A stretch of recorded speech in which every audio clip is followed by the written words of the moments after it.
Olá pessoal, meu nome é Wesley. Hoje eu vou mostrar para vocês o processo de suporte básico através do UNM. A gente tem aqui um cliente combo Wi-Fi, onde a gente faz uma alocação de um roteador para ele. Nesse caso, o cliente está usando um TP-Link G5, então na residência dele tem uma ONU configurada em modo router e o roteador TP-Link G5 configurado em modo bridge. Esse é o padrão que a gente utiliza atualmente, mas podem ser encontradas diversas variações. A gente pode encontrar roteadores em modo router, podemos encontrar outros modelos de roteadores, e a gente pode encontrar também ONU já com Wi-Fi embutido, tá? Primeiramente a gente vai aqui no NS, pegar o número de MAC do cliente. Eu prefiro pegar a informação de IP dentro do NM, porque ela acaba sendo mais confiável do que aqui pelo Interfocus. Mas então a gente vem aqui, vai em auditoria, a gente copia os últimos 6 dígitos do MAC e a gente vai procurar esse cliente dentro do NM através dessa ferramenta aqui, Advanced Search. Aqui a gente vai filtrar pelo tipo do objeto, que é uma ONU. Search Type a gente vai colocar Physical Address. E em Search Content a gente vai colar o MAC. Aqui é só a gente apagar apenas o último número, ou letra, que estiver aí, e tirar os pontos. Feito isso, ele vai encontrar aqui pra gente o equipamento. A gente pode apertar a letra D ou então clicar aqui em Localize.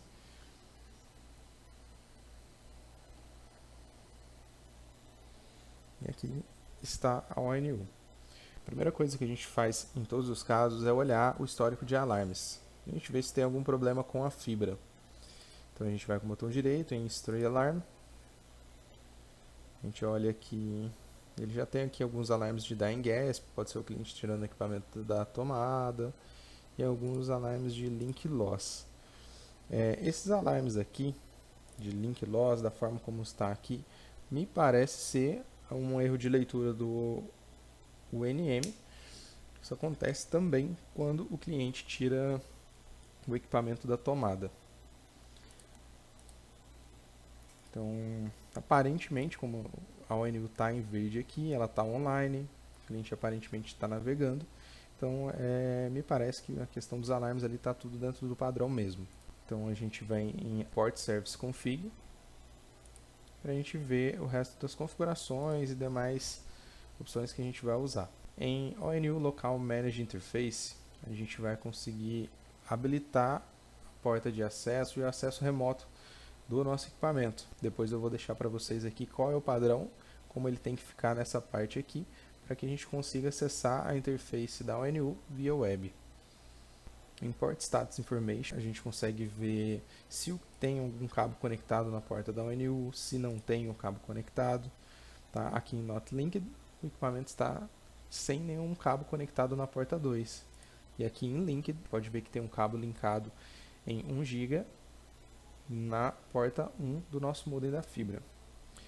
A porta 2 desse modem, ela sempre fecha a internet, então aqui nessa porta ele nunca vai negociar em GB, sempre vai negociar em 100 Mbps. Em Web Administrator Config, a gente vai conseguir encontrar aqui a informação de nome de usuário e senha.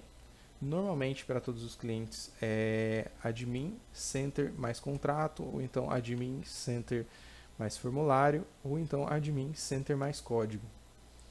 Nesse caso, ele está admin center mais formulário. Em OPT Module para Information, caso a gente não consiga acessar a interface web do equipamento, a gente vai encontrar as informações de sinal e temperatura do cliente. São coisas que a gente observa em todos os atendimentos para ser mais assertivo. Em OneService a gente consegue ver as configurações de PPoE. Aqui não tem nada para ser alterado. Essa opção a gente não usa no suporte nível 1. Em One Information Static a gente consegue pegar aqui o IP do cliente. Ele vai estar aqui em One IP Address. Essa informação aqui é 100% confiável, então o cliente definitivamente vai estar usando esse IP. Para fazer o acesso, a gente vai usar a porta 5068 para a ONU e 5069 para o roteador. Em alguns casos, a ONU ela vai estar sem nenhuma porta configurada. Então, se a gente digitar 5068, a gente não vai ter acesso, mas se a gente tirar o 5068 aqui, vai dar acesso normal. Então, o nome de usuário é admin e a senha a gente vai pegar aqui.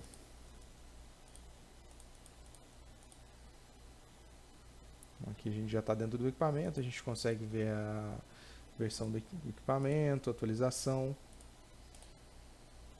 Ainda dentro do UNM, a gente pode pegar também essa informação de versão dentro dessa opção. E uma outra opção que a gente usa bastante vai ser a Mac Learning Table on ONU. O que essa ferramenta faz? Ela diz para a gente aqui qual o Mac do equipamento que está conectado no momento. A gente pode pegar aqui, copiar esse Mac e jogar dentro do Mac Vendors.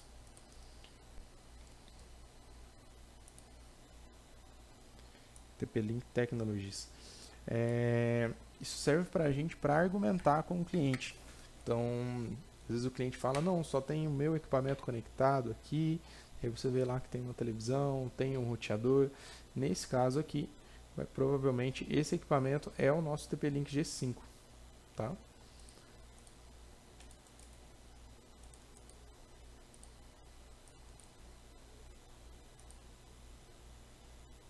Ele tem um outro equipamento da TP-Link também, pode ser um repetidor de sinal, pode ser um outro roteador. Aí é questão de argumentação com o cliente. Durante o atendimento você consegue identificar o que é a situação da rede do cliente. Então a gente já acessou o equipamento. Aqui a gente viu que o software version está na RP 2605. Normalmente a gente usa a 2604. Mas nesse caso aqui pode ser que o BO tenha feito alguma alteração, alguma coisa, então eu vou deixar nessa versão aqui mesmo. Tem aqui o WAN status, LAN status, DHCP client list. Conforme a gente tinha visto dentro do Mac Learning Table, a gente pode ver que o cliente tem um segundo roteador conectado, um Archer C5. Ele provavelmente fez uma distribuição na rede interna dele, uma extensão de sinal, alguma coisa nesse sentido. Mais uma vez aqui o Optical Info, onde tem todas as informações de sinal. Dentro do nosso equipamento a gente usa esse padrão aqui. Normalmente a ONU vai estar disponível para acesso através do IP 192.168.1.1 de dentro da rede do cliente. As informações de DHCP Start e End, né, a range do DHCP vai ser de 2 até 254. Máscara de subrate também, esse é o padrão que a gente usa. E esses aqui são os dois DNS que a gente usa também como padrão em todos os equipamentos, tá? Aqui em DHCP Lease Time a gente tem como padrão 2 horas. Quando esse padrão está alterado, o cliente pode enfrentar desconexões e outros problemas com a sua rede. É sempre importante observar isso dentro do equipamento. Em Internet Settings, a gente vai ver aqui o LAN Binning.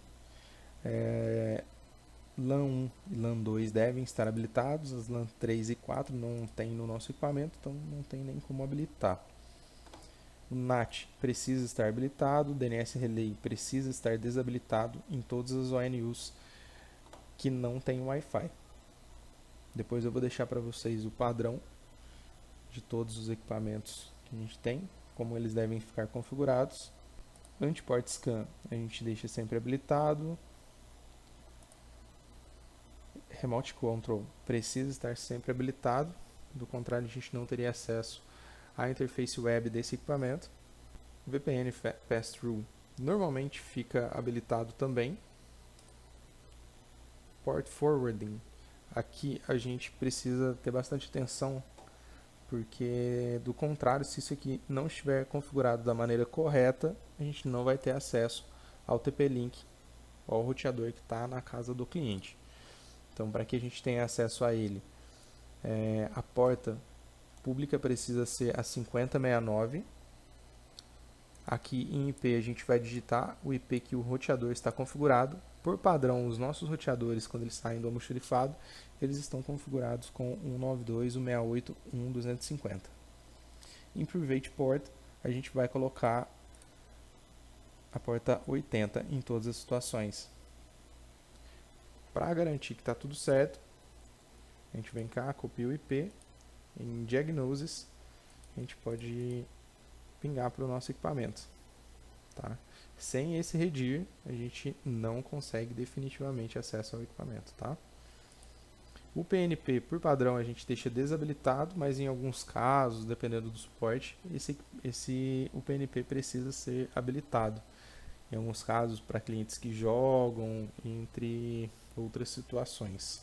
De resto, é só isso que a gente mexe dentro do equipamento. Quando é necessário fazer um downgrade de versão ou então um upgrade de versão, a gente vem aqui em Management, Local Upgrade, e aqui a gente escolhe o arquivo de atualização.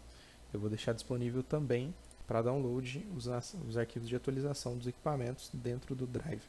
Uma vez que a gente já conseguiu acesso à página do roteador, a senha ela vai ter 3 variações. Ela pode ser Center mais código do cliente, Center mais contrato ou Center mais formulário.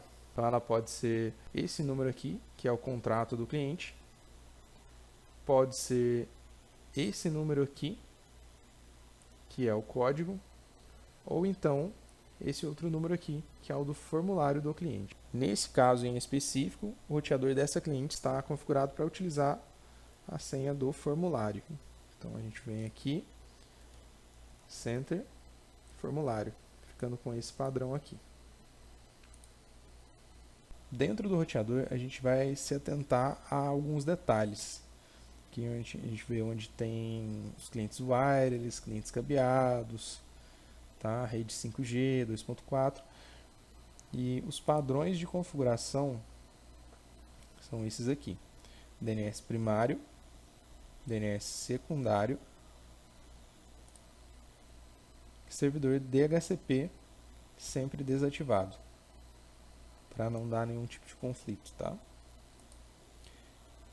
As configurações wireless, a gente sempre opta por deixar em 20 MHz, para que não gere muita poluição no sinal Wi-Fi.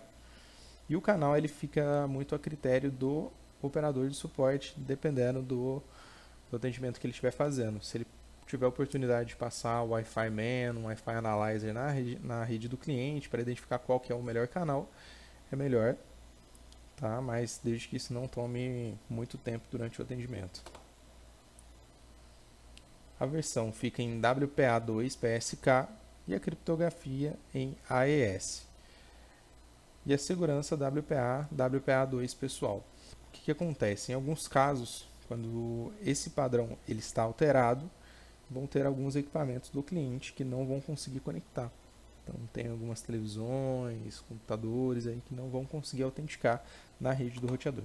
Então tem algumas outras configurações dentro do roteador, mas essas aqui são as básicas que a gente vai utilizar no suporte nível 1.